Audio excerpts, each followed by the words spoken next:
Tirar a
Vamos iniciar orando a Deus, agradecendo pela vida de Erlon e de Jennifer.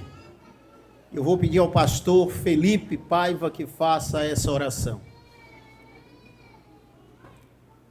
Senhor, nós aqui nos reunimos, muito mais do que simples ou meros convidados, para testemunharmos esse enlace matrimonial na vida dos teus filhos, Erlon e Jennifer.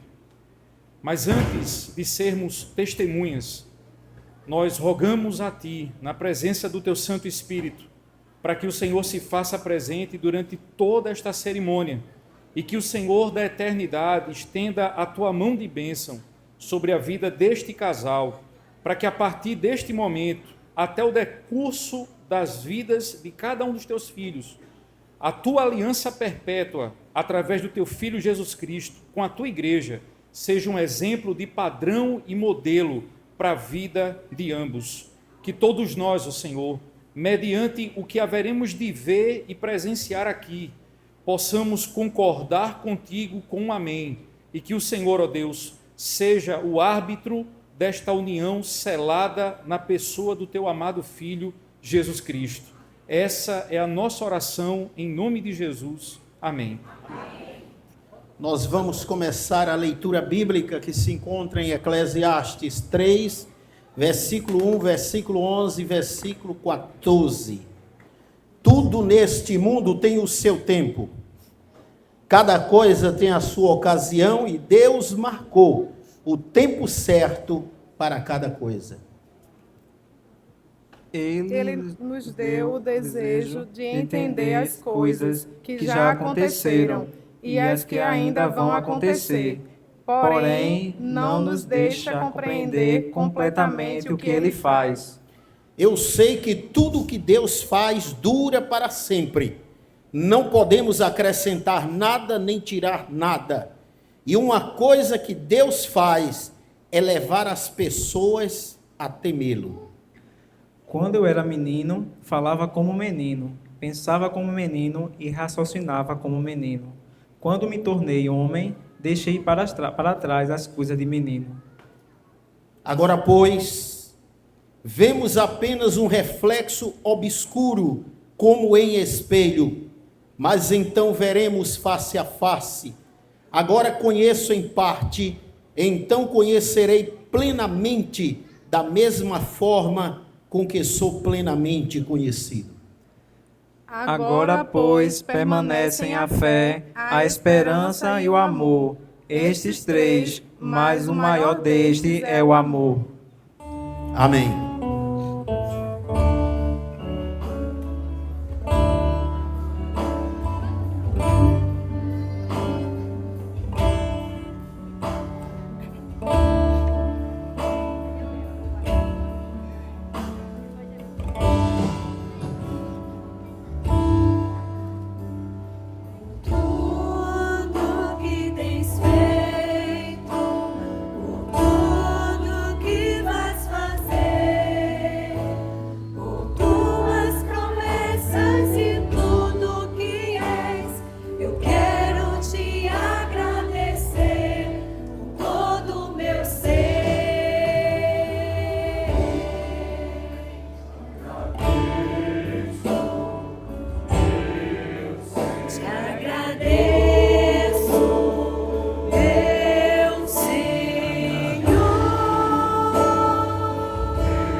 Faz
te agradeço,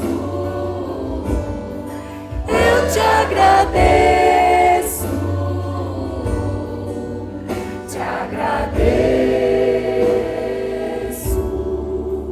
te agradeço, te agradeço.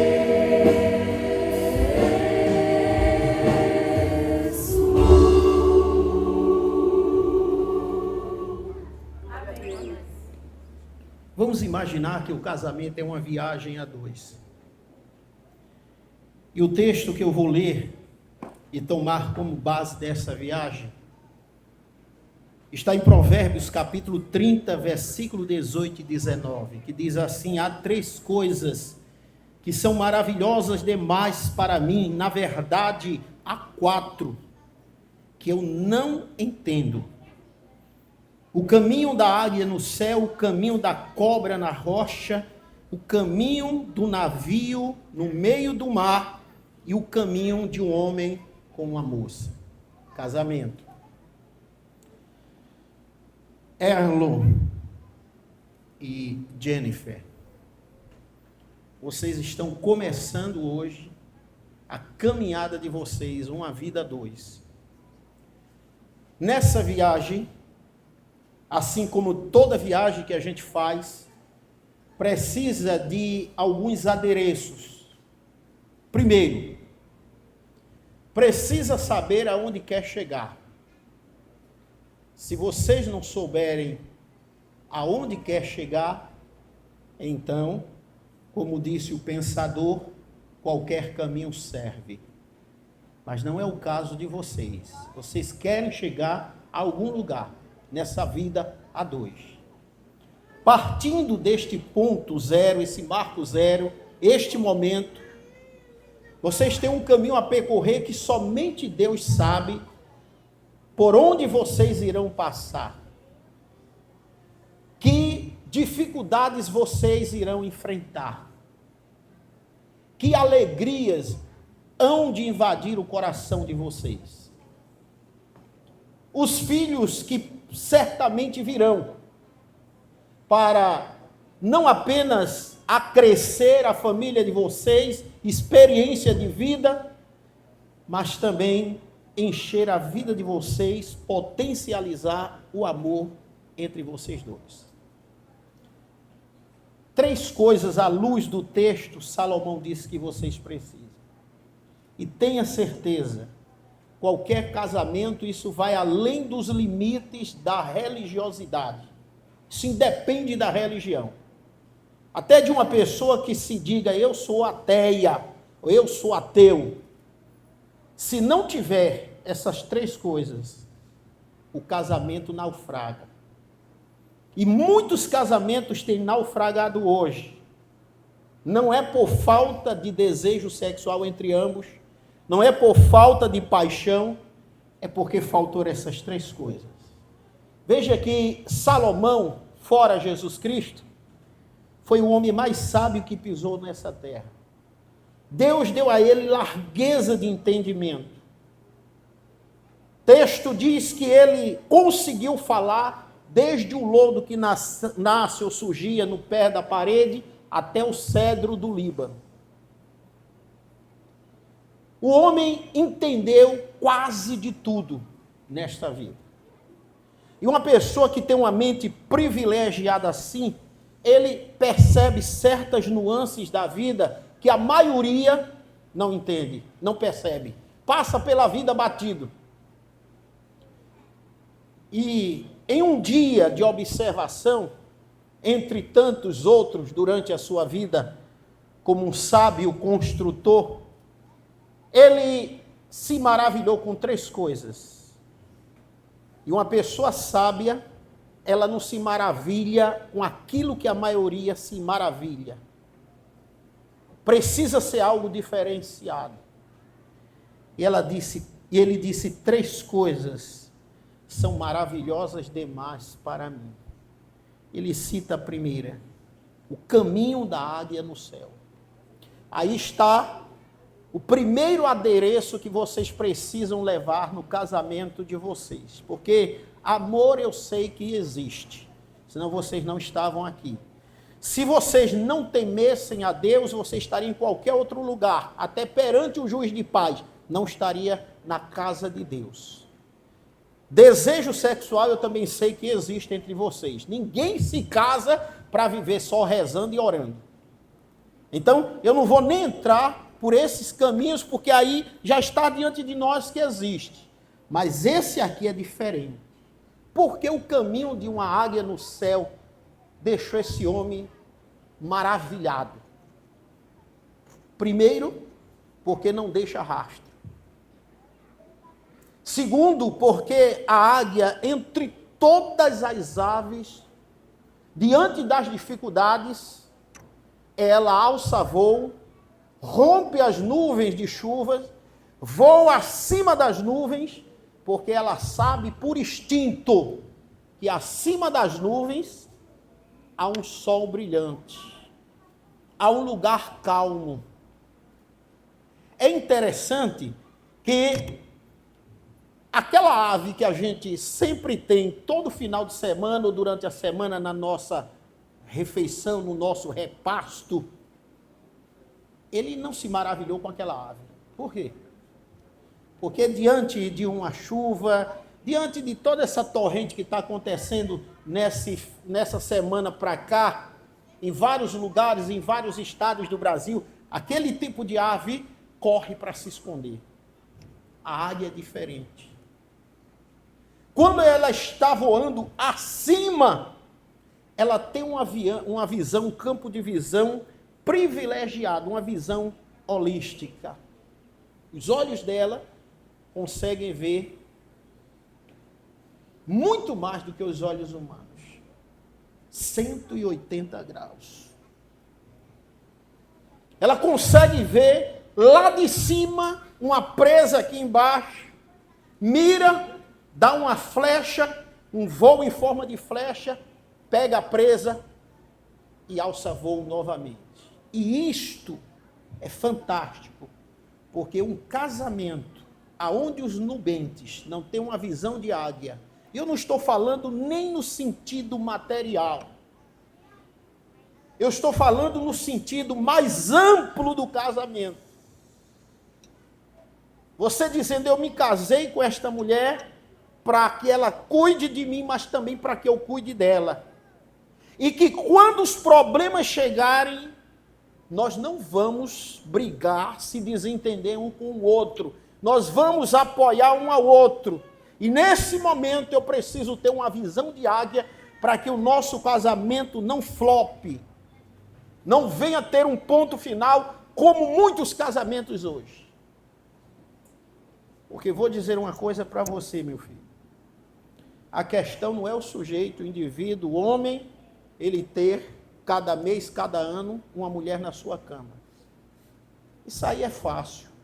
Principalmente se ele tiver um cascalhozinho de dinheiro. O difícil é você conquistar a mesma mulher durante o resto de seus dias. E manter a admiração dela voltada para você. Você envelhecer, já não ter mais o vigor, barba branca, o velho da cabeça branca, sem a lancha, mas ela está com você porque ela tem admiração por você e você tem visão. Não é para todos os homens, é para aqueles que se esforçam. E isso se deixou Salomão maravilhado, que tinha um QI elevadíssimo, quanto mais a família de ambos, os amigos e aqueles que vão conhecer vocês e que já conhecem. Aquele homem tem uma visão de águia. A segunda coisa que ele coloca aqui, o caminho da cobra na rocha. Ele diz, também não deixa rastro. Mas o que eu quero pegar de exemplo da serpente na rocha? A mesma coisa que Jesus falou. Ele disse, sejam simples como as pombas e prudentes como a serpente. Olhe, a gente ser prudente no mundo de hoje, esse mundo líquido, como dizia Bauman, que não existe mais valores sólidos, tudo é relativo, tudo é líquido. Um mundo onde você precisa cada vez mais estar apresentando-se como uma pessoa diferente. Alguém ser prudente neste mundo de hoje é coisa rara, mas é o imperativo. Não siga a manada, o efeito manada, não faz isso.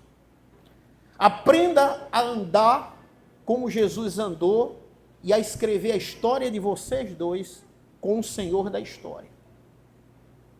Somos constantemente bombardeados a imitar a maioria.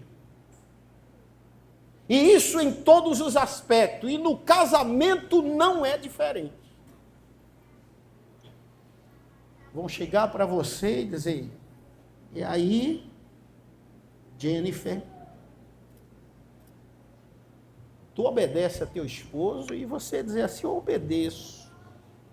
E as pessoas vão rir. Dizer, que é isso? Precisa obedecer, não.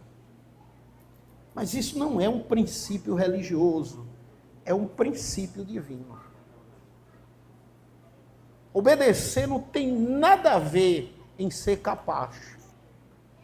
Eu gosto muito da imagem, já falei em outros casamentos aqui que a gente realizou, como se fosse uma agência de banco. Lá tem subgerente, você. Tem o gerente geral, é esse aqui. Dentro daquela agência, o subgerente pode tomar algumas decisões.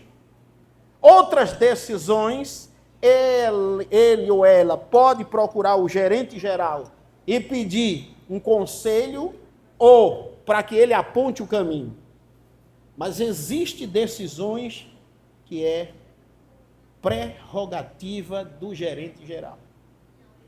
Se o subgerente tomar a decisão, não importa qual a intenção do coração dele ou dela, vai flopar e ela vai perder o emprego porque não tem mais confiança. Em contrapartida, o gerente geral tem que ter prudência, tem que ter visão de águia. Porque vou lhe dizer uma coisa, se antigamente era difícil, hoje muito mais difícil uma mulher na pós-modernidade seguir um homem banana.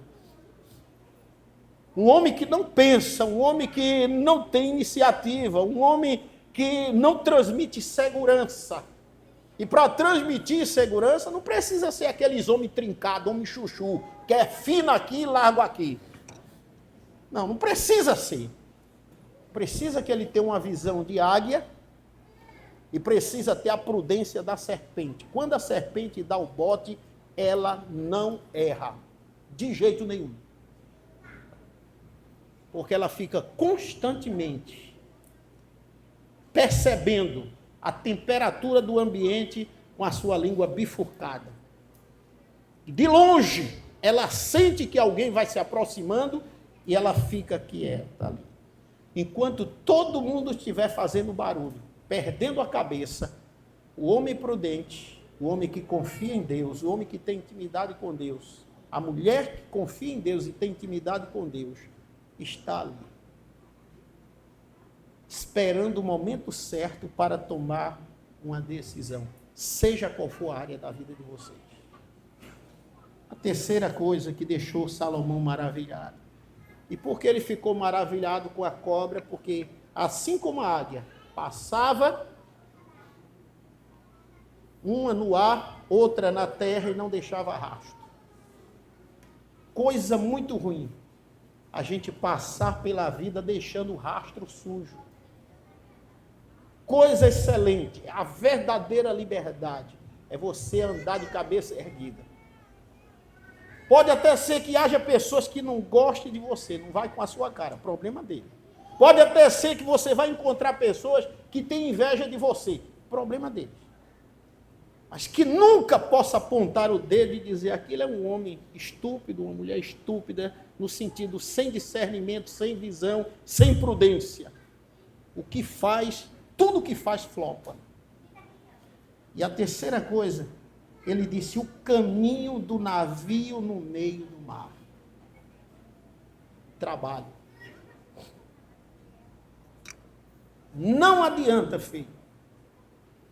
Independente de como seja o nosso trabalho. Ele foi dado por Deus e ele é cansativo. Todo trabalho verdadeiro é cansativo. E por mais que você trabalhe, Salomão observou isso também. Ele fala isso em Eclesiastes. Ele diz que a gente não trabalha para a gente. Já que eu não posso trabalhar para mim mesmo, então eu tenho que trabalhar para alguém que me honra, a minha esposa, e para aqueles que eu amo, meus filhos, minha família. E assim você vai construindo a sua história, e deixando não um rastro, mas um legado para os seus descendentes. Mesmo depois, quando você partir, seus filhos e seus netos ainda vão se lembrar de você. Papai, mamãe, vovô, vovó, foi um casal que passou para a gente um legado que hoje se encontra em poucas pessoas. Esse trabalhar aqui, ele fala de um navio mercante. É interessante que lá no capítulo 31 desse livro, eu estou no 30, ele compara uma boa esposa como um navio mercante. Veja, isso foi 1000 anos antes de Cristo nascer. Salomão viveu 1100 anos antes de Cristo nascer. Naquela época, ele já encontra uma mulher virtuosa que ela fazia negócios. Então não foi de um dia desse para cá. 1000 anos antes de Cristo nascer. E ele disse que essa mulher virtuosa, ela se levantava de cedo da manhã, mesmo ela tendo empregadas, ela dava ordem às empregadas, que hoje é chamada de secretárias do lar, mas ela também trabalhava, de modo que quando o seu esposo e seus filhos sentavam na mesa, ali estava o café, estava o almoço, estava o jantar. Quando o esposo saía, ela pegava o fruto das suas mãos, do seu trabalho, tecia lã e vendia e negociava com homens, comerciantes, tarimbados, homens preparados para o comércio, homens daqueles que sabem dar rasteira em sapo.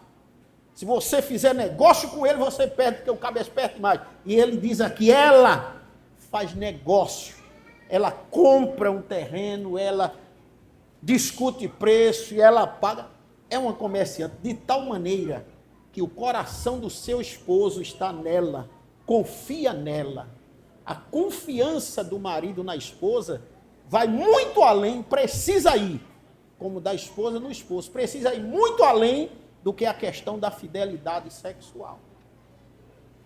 Se você tiver uma esposa, meu filho, e eu creio que a Jennifer não é assim, porque vocês já namoram há algum tempo, então já deu para saber que é isso que vocês querem, tanto um quanto o outro. Mas imagina uma mulher que o marido entrega nas mãos dela o cartão da espessura de um tijolo de 8 furos, e quando chega no final do mês, ela está aqui numa folha de papel de tão fino, porque ela gastou tudo. É um desmantelo. Então, essa mulher de Provérbios é comparada a um navio mercante. E disse uma coisa interessante aqui. Este homem, por onde ele passa, no conselho da liderança da cidade, quando ele se senta, porque ele é um homem de renome, é um homem de posses, os homens louvam a ele por sua mulher, não por causa do tamanho das suas nádegas, não por causa do tamanho dos seus seios, mas pela sabedoria dela em relação a fazer negócio e trazer lucro para a família. Se faltar uma dessas 3 coisas no casamento de vocês, ele vai flopar. Deus vai fazer a parte dele, mas vocês precisam fazer a de vocês. Visão, visão. Prudência, prudência. Trabalho, trabalho. some forças, e aí o cordão de 3 dobras, e a terceira dobra é Deus. Não vai se arrebentar. E por que tudo isso, pastor? Porque a vida não é para amadores. A vida é difícil. Quem se ilude achando que a vida é fácil, das duas uma. Ou é uma criança dessa que não sabe ainda quanto custa a vida, ou alguém que vive no mundo psicodélico da alienação. Mas aqueles que vivem com consciência sabem que a vida é difícil em todas as ramificações e áreas.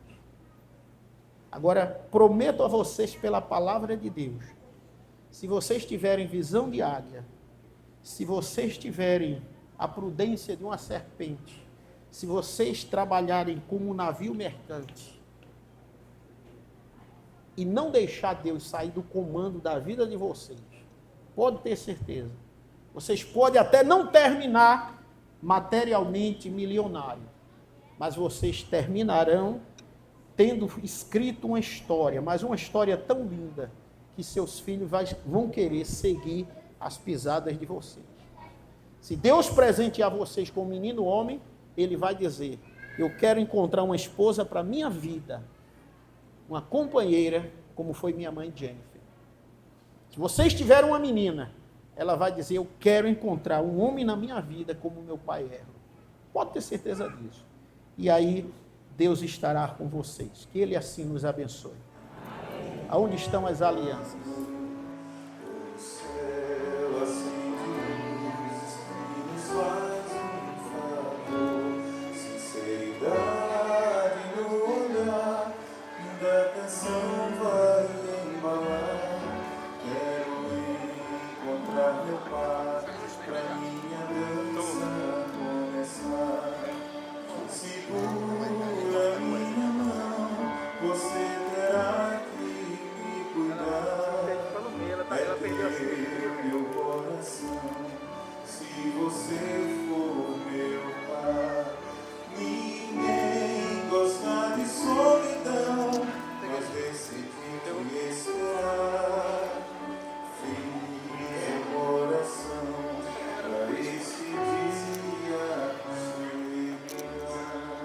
Deus fez uma aliança com Abraão e disse, vem, segue-me, eu vou fazer de ti uma nação poderosíssima.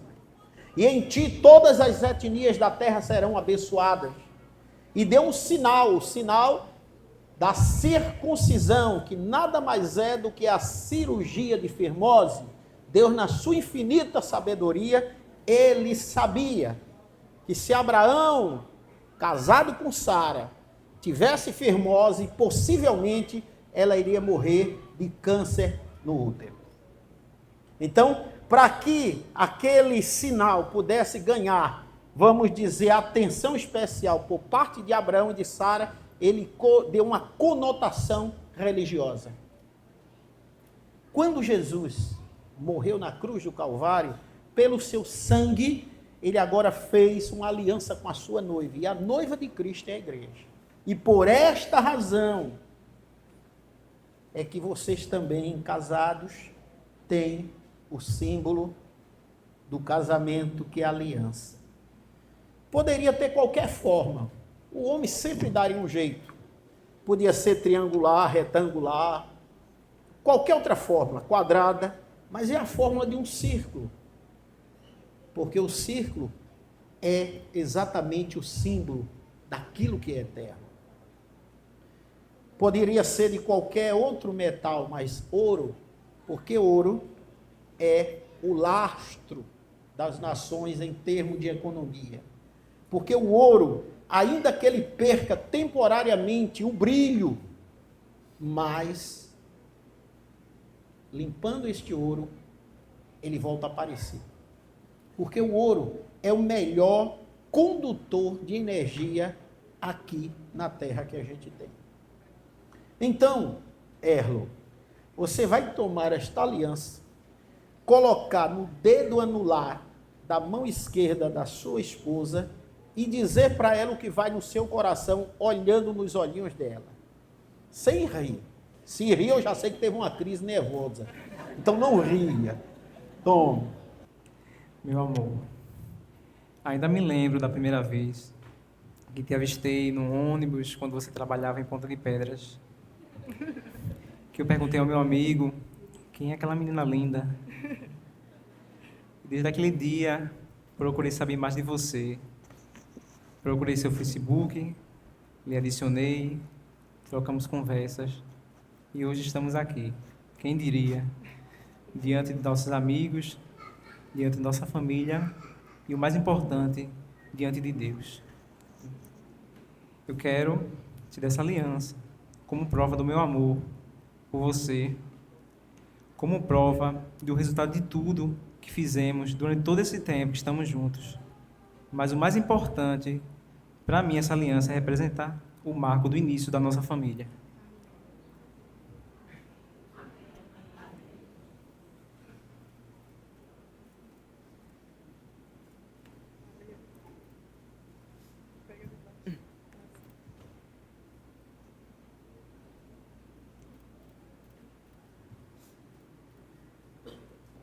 Tô nervosa. Oi, amor. Chegamos no nosso grande dia. Conseguimos. E para isso, para chegarmos até aqui, não foi nada fácil. Ufa, não foi nada fácil mesmo. Só nós sabemos o quanto as batalhas que tivemos que enfrentar juntos, mas sempre juntos ali de mãos dadas e em oração. Pois sem Deus, nada flui. Todos que me conhecem sabem o quanto sonhei com este momento. Mas vivê-lo com você é extraordinário. Você que sempre faz de tudo para arrancar um sorriso meu, mesmo que isso te custe o cansaço. Meu amor, você me traz amor, me traz paz. Você é lar. Você é esforçado, é cuidadoso e, principalmente, o que mais me agradou, é temente a Deus. Você provou isso várias vezes. Sou muito grata a Deus por ter colocado você na minha vida. Quando eu mais precisava, Deus me trouxe você. E é com você que quero viver o resto da minha vida. Eu te amo hoje e para todo sempre.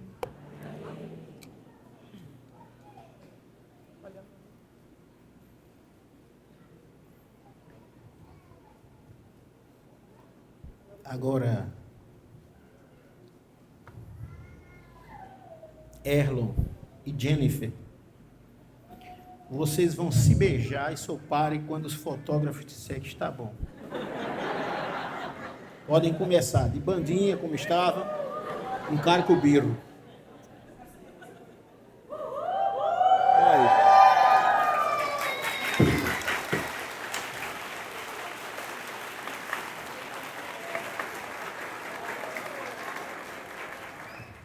Erlon, Jennifer, tomando por base o que o apóstolo Paulo escreveu, a Epístola aos Efésios, capítulo 5, a partir do versículo 22, eu confesso de antemão que na condição também de casado e de marido, eu gostaria que o apóstolo Paulo tivesse sido mais generoso conosco, a nossa classe masculina, mas ele não foi. A partir do versículo 22 em diante, ele dá algumas recomendações para marido e mulher. 3 versículos ele direcionaria a você, Jennifer. O que ele pediu foi para que você fosse submissa a Erlon. E, pelo amor de Deus, não tome por base o conceito de submissão do senso comum. A palavra de Deus, no quesito de submissão, ele remete o seu exemplo para a vida de Adão e Eva. O quanto Eva foi submissa a Adão no jardim do Éden. Agora vem para a gente. O apóstolo Paulo dedica para nós, homens, 9 versículos. Se para as mulheres é 3, para os homens é 9. Mas o que ele pede para nós, enquanto homens, é aquilo que é mais árduo, mais profundo. E ele diz, da mesma sorte que a mulher é submissa ao marido, assim como a igreja é submissa a Cristo, ele diz para você, Erlon, que você ame a Jennifer como Cristo amou a igreja. E Cristo amou de tal maneira altruísta, que ele deu a sua vida pela igreja. O que Paulo quer de você, segundo a revelação bíblica, é que você dê sua vida à sua esposa. E ele vai mais além, ele diz: ninguém que ama a sua própria carne vai subjugá-la, vai desprezá-la, muito pelo contrário, vai amá-la. Se o padrão é Cristo, é a igreja, então a gente vai ter que remeter também o nosso olhar para aquilo que se encontra lá no Evangelho. E segundo o apóstolo João escreveu, a partir do capítulo 13, ele vai dizer que Cristo não levou a sua igreja para um altar, não, levou a sua igreja para um banquete. Você aqui, nesse momento, nesse ato simbólico, traz a sua esposa, não é para um altar, você traz para servir a ela um banquete. E esse momento, celebração da ceia, aqui você vê o cálice, você vê o pão, e o cálice simboliza o sangue de Cristo, o pão simboliza o corpo de Cristo. Nessa conotação, para vocês dois, um cálice com suco de uva traz a vocês a ideia de vida, de perenidade, e o pão, que traz a ideia de corpo, diz a vocês a questão de existência. Que vocês existam, que vocês vivam, que vocês se casem para a glória de Deus. Eu vou pedir para que Jennifer tire um pedaço do pão, coloque na boca de Erlon, e em seguida tome o cálice e sirva seu marido, celebrando assim essa aliança no corpo e no sangue de Cristo.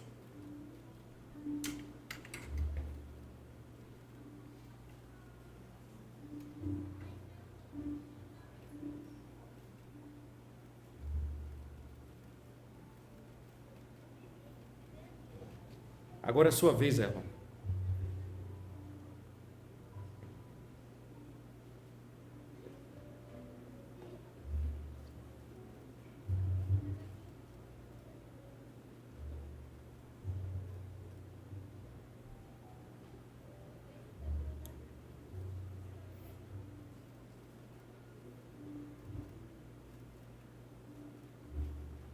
Amém. Deus abençoe. Estou eu de...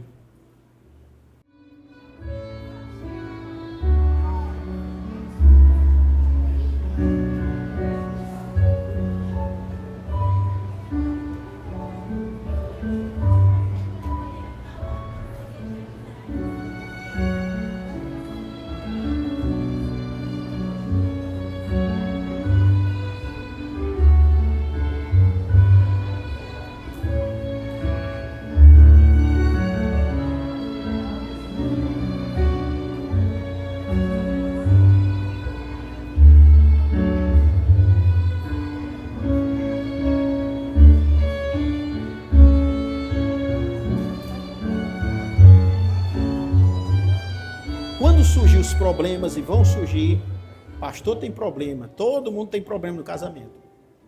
Não me procure logo. Procure Deus, procure os padrinhos de vocês.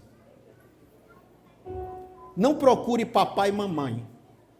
Procure o sogro e a sogra. Porque se você procurar papai e mamãe ou você, eles vão ficar do seu lado ou do seu lado. Papai e mamãe, tanto de um quanto de outro, deixa o casal aprender a viver a vida a dois.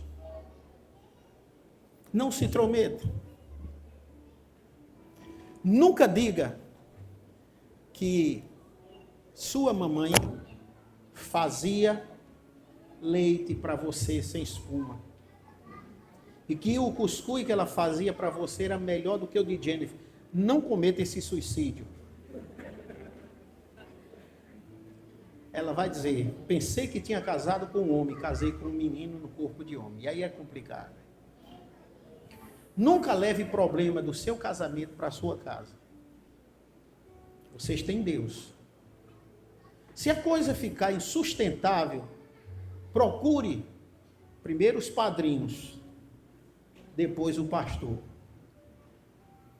Mas antes de procurar os padrinhos, procure Deus em oração. Se vocês aprenderem, a partir de hoje, orarem juntos, aquilo que você quer dizer para ela, mas não tem coragem, aquilo que você quer dizer para ele, mas se sente com acanhamento, constrangimento, quando você começar a orar, ele vai ouvir, vai dizer, eita, é por isso que ela estava daquele jeito comigo, eu não entendi. Pensei que ela não me amava mais. E vice-versa. Orar junto cura feridas. Os padrinhos, daqui a 2, 3 meses, convide esse casal para ir numa pizzaria, para ir numa mesa, para ir num shopping, assistir um filme junto, comer uma pizza junto, ou almoçar na sua casa. Quando isso acontecer, agora faça uma escala, porque pela quantidade que eu estou vendo aqui vai ser toda semana. Não, deixa ele viver a lua de mel dele, uns 3 meses, aí vocês começam. Começa compartilhando o que der para compartilhar com ele sobre a vida de vocês. E aí vocês vão ter um grupo de amigos, tanto de um lado quanto do outro, para ajudar vocês. Tá certo? Agora eu peço que o casal se ajoelhe. Deus nosso Pai, a gente fica tão feliz quando um casal de jovens como este aqui chega na tua casa diante desta grande nuvem de testemunhas e diz: nós queremos nos casar. Senhor, ouvimos claramente Jennifer dizer que Erlon é o homem que o Senhor preparou para ela. E creio também que Erlon não se casaria com Jennifer se também não tivesse essa certeza.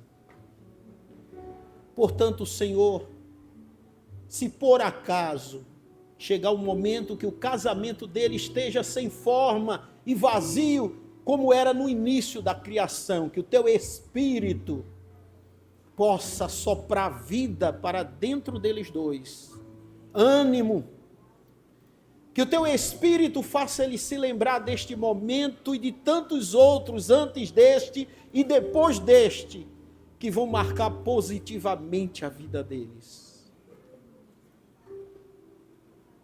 Que a família de ambos agora torne-se uma única família. Porque a união, diz a tua palavra, que a união e a comunhão resulta na tua presença.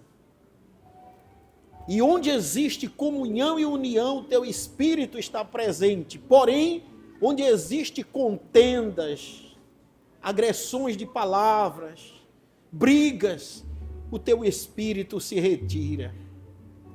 Que isso não venha acontecer no casamento desses dois jovens. Que enquanto vida tiverem, possam viver um para o outro e ambos para o teu reino. Abençoe este casal, assim como a família de ambos. E esses demais casais que aceitaram ser testemunha, padrinho deste novo casal. É o que eu peço a ti, no nome de Jesus Cristo, toda a congregação diga amém. Amém. Se coloquem de pé, meus filhos, declaro-vos casados. Em nome do Senhor Jesus. Pode bater palma.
Erlon, Jennifer, gostaria que vocês dessem uma olhada dos dois lados. Olha para cá, olha para cá.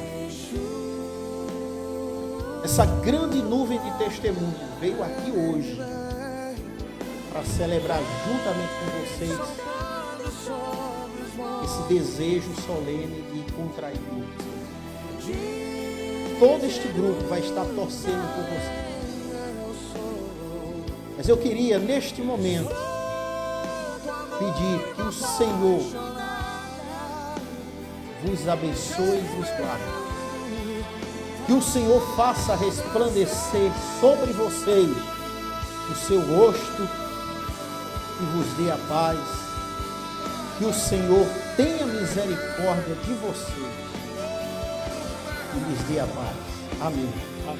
Vão em busca da felicidade de vocês.